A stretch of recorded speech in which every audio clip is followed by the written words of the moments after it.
the Timers restaurant on Nairobi's Kenyatta Avenue was this morning destroyed by fire. The fire is suspected to have started from the restaurant's kitchen before spreading fast to other areas.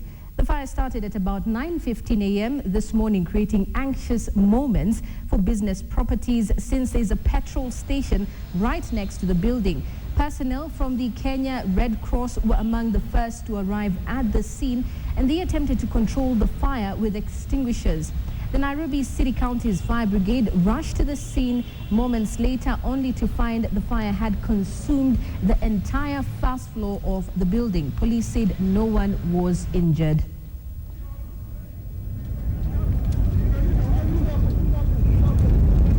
This is a building which was under repair, and it is alleged that it is a building which was meant for the Florida. You know, the proprietors of Florida shifted from that place to this place. So it was under repair, and I understand it was supposed to be opened by next month or late this month. We still suspect maybe could have been an electric fault or anything, because being a building which was under repair, anything can happen. Ilianzia kidogo pale tu, then but hawa watu wanini wa kuzima moto wamekaa sana kabla wafike, so ningeomba tu at least wangekuwa wakiambia place kuna shida wanakimbia haraka, because haingechomeka hivi sana. Well, we'll revisit our earlier story about the border standoff, and we're now joined by Fred Umulo. Good afternoon, Fred. Fred Umulo, Nyakach, to tell us about the border standoff between two communities. Good afternoon, Fred. Good afternoon, Nazma. I believe there's a border standoff there. Can you shed some light into what is happening really? What caused the border standoff? Last night, a group of raiders crossed over from the Rift Valley side, which is Belgood constituency, into Nyakach constituency, which is right across the border. And they burnt, I believe it is 3 houses in a retaliatory attack. 3 weeks ago, another group had crossed into Nyakach, and they had come on a cattle raid, but they were repulsed. Now, one of them was beaten and critically injured. He died about a week ago. So this second group that came yesterday came to retaliate over that death, and they were also repulsed. Then once they were repulsed, the youth on the Nyakach side gathered their crude weapons, they formed small militias, and they scattered around the border. While on the other side, the raiders also went and rallied their supporters, and now there was a face-off. We were right in between the two groups. We went to the Nyakach side, we spoke with them. We went into the Belgood side, we spoke with them. We also found the security committee there, led by the DC, Mwachaunga of Nyakach. We spoke to both groups, we left them behind. So we are now in Nyakach. We are looking for the local MP, Aduma Owur, because he says he has some light, he has some information that he wants to share with us. So the standoff continues as we speak. Fred Umulo, I believe that there are houses that were burnt and several people have been displaced. Yeah, yes. How is the security situation there? The police are trying, but actually they are there's quite a few of them around here, but they're not enough because we just left. The area where we were is called Ngege Village. And that's where they actually settled, because that's where the houses were burnt. So the police moved around there, and the provincial administration, and they're trying to preach peace on both sides. Now, after that, we moved back to the road, and we drove a little bit away from there, about 2 kilometers, to a place called Kandaria, where Kandaria Mixed High School is. And right there, we actually found the youth there rallying together, collecting stones and picking up weapons, preparing their slingshots, about to go, because they had just seen the youth from the Kalenjin side descending and about to cross the river. So the police are on one side, but the skirmishes are developing on another side. When they come back to this side, the skirmishes move to another place, and that's the cat and mouse game going on. Okay, and the confirmed number of the dead people, is it just one or? One person died, and that was a week ago because of being repulsed when they came for a cattle raid. But between yesterday and today, no one has been killed in the skirmishes. Well, thank you very much, Fred Umulo there in Nyakach, telling us about a border standoff between two communities. Moving on, the Senate has called a truce on the supremacy wars with governors, even as governors vowed to push for a referendum to insulate themselves from institutional meddling. Speaker Ekwe Eduro downplayed the supremacy battle, claiming their differences have been blown out of proportion. The onslaught by the Senate to clip governors' wings also appears to be dividing Parliament down the middle. Remaining with only two. In the wake of a fully fledged defensive onslaught to insulate the institution of governors, the Senate has recoiled from its brazen attack on governors, saying the supremacy battle between the two institutions has been blown out of proportion. The governors renewed their push to fight the Senate and the National Assembly over devolution. But the Senate's top leadership is ceding ground. If devolution fails, we should all prepare for a revolution. There is nothing personal, institutional between the Senate, the senators versus county governments or governors or MCS or members of parliament or any person or entity in the republic. In contention are two bills in Parliament that have axed governors.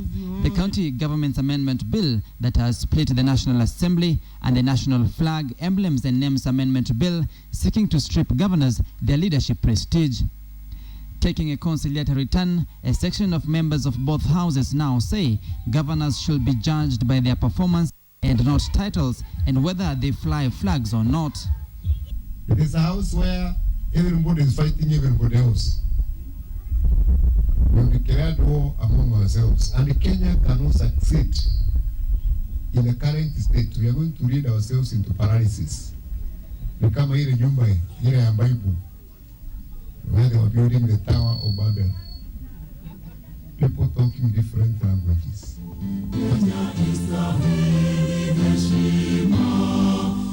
Taking the battle to Parliament's doorstep, governors have threatened to wield the real tyranny of numbers by rallying their constituents to rebel against their MPs and senators. It is against this backdrop, instructively, that parliamentarians are cooling their heels to avert a backlash.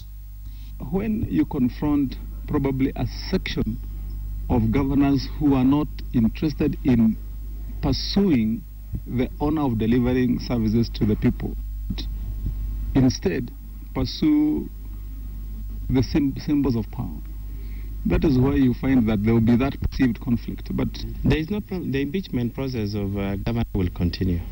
Whether we've done with the one of EMPU, and anyone which again comes to Senate, we will do it, because that is our constitutional mandate, and we will do it in terms of the merits. We will never shy away. Governors say they will push for a referendum in a year's time, noting the Senate cannot be trusted to defend devolution. Samugina, KTN. Now moving on, the world is celebrating Women's Day during the International Women's Day. Kenya's women into and those from Murang'a prison had their own special occasion to mark the day. Carol Kipngok reports. Over 60 women and children from Murang'a County broke into song and dance as they joined the rest of the world in marking the International Women's Day. And the prison authorities allowed them their special feeds, making sure they had access to plenty of food to make the day feel really special. During the celebrations at the prison, Assistant Commissioner of Prison, Aisen Saibuku, called on the community to receive and accept prisoners back to the society once they complete their term in prison in order to achieve a smooth transition. Katika wale wanaorekebishwa, tunakubali kwamba huwezi ukapata 100% kwamba amerekebika, lakini inakuwa ni vizuri umpatie nafasi na kumwamini kwamba amerekebika, na uwe nafasi ya kumpokea na kuweza kumsaidia aweze kujumuika na jamii kule anakotakana kwenda baada ya kumaliza kifungo chake. And the women in Pokot have also decided not to be left out in this year's celebrations. They took the opportunity to tell the world the challenges they go through as women of Pokot. Kufundisha kina mama wajue kwamba wana haki ya kuwa viongozi, wana haki ya matamshi, wana haki ya kusikizwa, wana haki ya kutoa maoni, wana haki ya kutembea, wana haki ya kumiliki mali. These women also say that Pokot men still have male chauvinism, which has grossly affected the relationships in the families. Caroline Kipngok, KTN. Still on women matters, women can do all that men can do and probably better. This was the talk last night as women came together to usher in the International Women's Day at the first Inspirational Women of the Year awards held in Nairobi. Speaking at the event, the Kenya Women Parliamentarians chairperson Cicely Mbarire urged women to come together and make use of the Uwezo Fund. The event was sponsored by Standard Media Group's Eve Woman.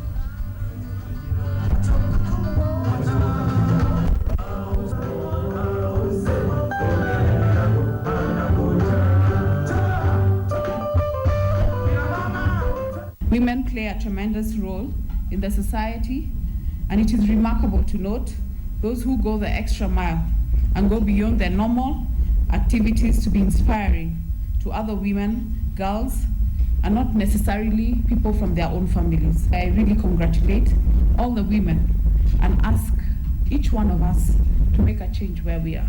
We, the women legislators, are proud that Parliament has now the highest number of women in Kenya's history, and that for the first time, 50% of former 22 women members of Parliament have either been re-elected or nominated into the 11th Parliament, which is way beyond the 20% retention of most parliaments following a general election. Now, most towns in Kenya are grappling with the problem of street families, but a unique crisis has cropped up between Meru and Isiolo counties over street children. Meru County wants Isiolo to make plans to take care of their own street children because too many of them are migrating to Meru, stretching one of the rehabilitation centers there.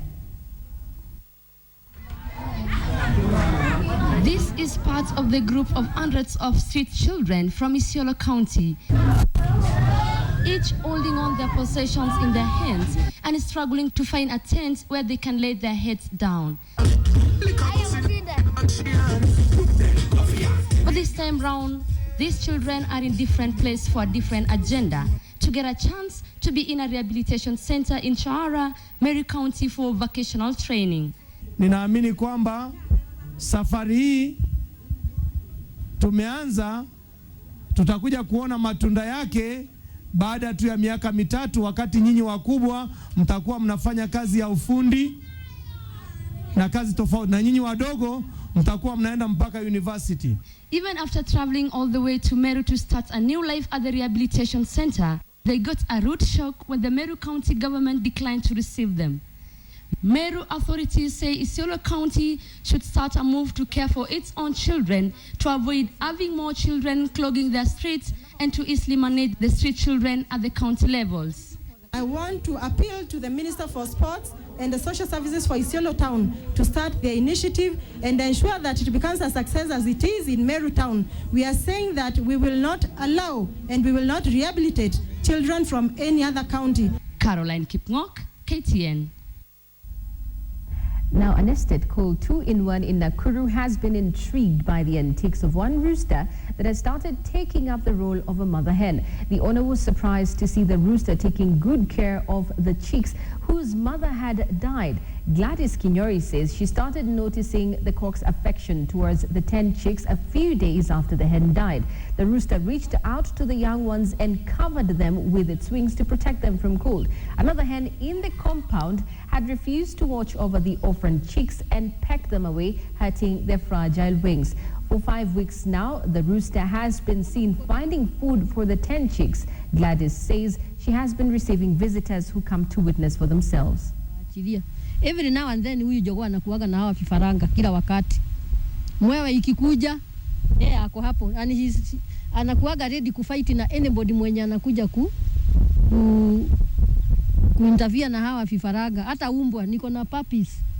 moja ikionekana tu ikikaribia hawa inadonywa. We mwenyewe ukienda kuikaribia hataki mtu karibu na hawa vifaranga, amewalea vilivyo. Landlords in Nairobi's EASTLEIGH area have been warned against illegal water connections. The Nairobi Water and Sewerage officers conducted a crackdown in the area last evening and arrested one landlord accused of using water that was not legally acquired.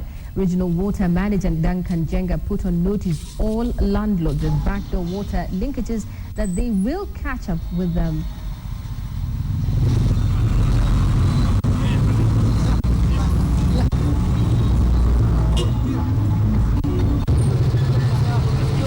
Wapatia leo na wakaenda na wakasoma reading asubuhi. Hakuwa anafikiri mita iko, wakaenda hapo wakaona mita na wakasoma reading. If we were told in advance that the building is supplied by 2 sources of water, we would have not been of any interest to go further and do a lot of excavation so that we discover for ourselves. So the strong message is that if you have 10 connections to your building, if you have 1 connection, please just take it upon yourself, tell us the truth, and the truth will remain. Several witnesses have taken to the stand in the murder trial of South African sprinter Oscar Pistorius yesterday. His ex-girlfriend told the court that he once fired his gun from his car's sunroof after becoming angry with police. Here's a look into the first week of the trial.